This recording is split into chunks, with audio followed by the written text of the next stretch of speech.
patrzę w jeden punkt. Myśli podnoszą się i upadają jednocześnie. Różne są przypadki mego istnienia. Już nie wiem nic.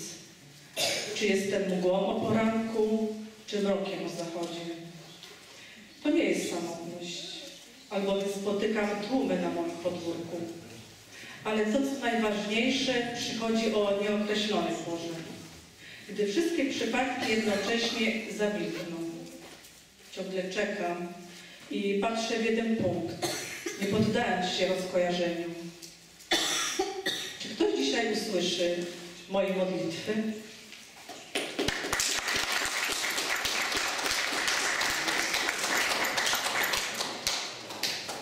Konieczne przemijanie. Czy mogę zatrzymać to, co nigdy nie przemija?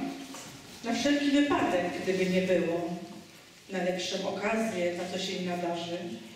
Na głupotę, żeby nie być zbyt mądrym. Czy mogę zatrzymać to, co przemija, a nie przeminie? To, co niewidoczne i przylegające? Tak, aby nie wyróżniać się. Może ukryć coś pod podeszwą? Mówić, gdy inni głos zabierają? Pozostawać w cieniu? Ogrzewać się w słońcu? Nie zamykać oczu? A właściwie po co ta spekulacja? Założę kapelusz z dużym rondem i będę udawać, że to mnie nie dotyczy.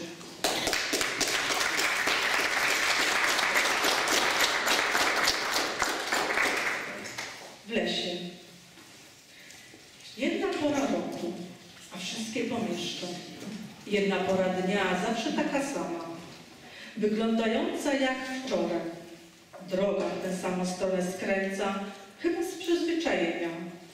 Drzewa tulące się, jakby bały się zimna. Mrówki, które chodzą tłumami, obawiając się słonia. Jakaś czajka rozpowiada, że na górze właśnie obiad podają. Sarenka, biega zdenerwowana, zapomniała zabrać tornister, a były tam przekąski na podwieczorek.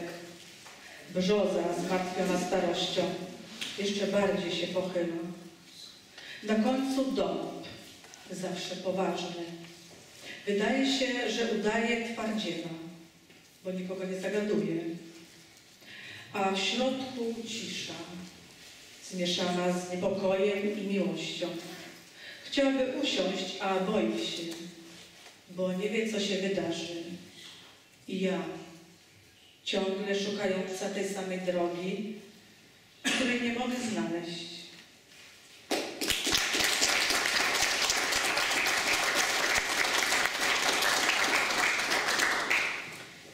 Miłość Boga. Kocha się tylko raz, a 100 razy umiera. Płacze się w każdy dzień, aby nie zagłuszyć sumienia. Zasypia się snem kamiennym, nawet gdy Bóg zabrania. Bo diabeł może ogon umoczyć i zamienić porę. Tą do kochania na umieranie, a tą do umierania na płacz. Jeżeli ktoś się dopatrzy różnicy, to może uratować sumienie. A wzruszenie poderwane radością nigdy się nie wyczerpie. Bo tylko dobry Bóg zadba o miłość, o taką nawet niemożliwą.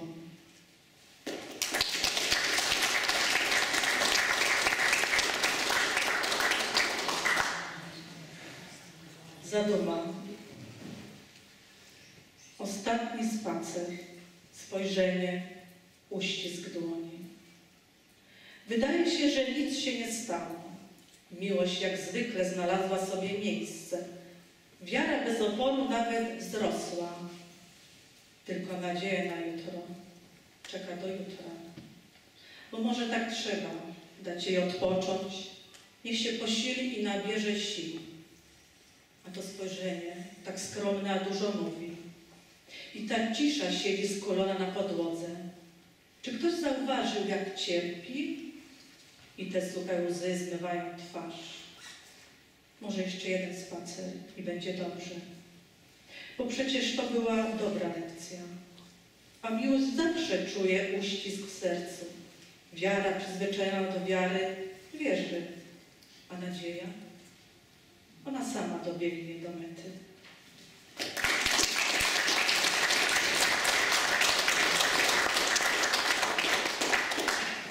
Jeszcze jeden ostatni, trochę z innej półki, powiedzmy. Klient i śmierć. Bywa tak, że konać nie umie. Łamie zasady, nim do nieba odfruje. Jej zwyczajność prosto przelega, raczej się nie spieszy, nie biega. Zupełnie po cichu zagląda, nie drży, nie trąbi jak trąba. Wybiera stojąc raczej z ukosa. Sama decyduje, dobrego ma nosa. Cierpliwości ma też do woli. Dopada, aż klienta zastanie w niedomu. I cóż z tego? Wszyscy są zadowoleni. Bynajmniej nawet nie zdziwieni. Jednak nim dojdzie do konkretów celowego przemieszczenia, zmiany beretów, zadba też o dekoracje i piękność sceny. Obiecuję. W ostatniej drodze dobrze wybierzemy. Czy tu już jest blisko? Czy cel ten się dokona? Klient się chyba podda, czy skona? Jego ból głowy i zupełna rozterka przeistaczają go, a ona tylko zerka. Mój Boże jedyny, on się nie upiera, nie walczy, zwyczajnie umiera.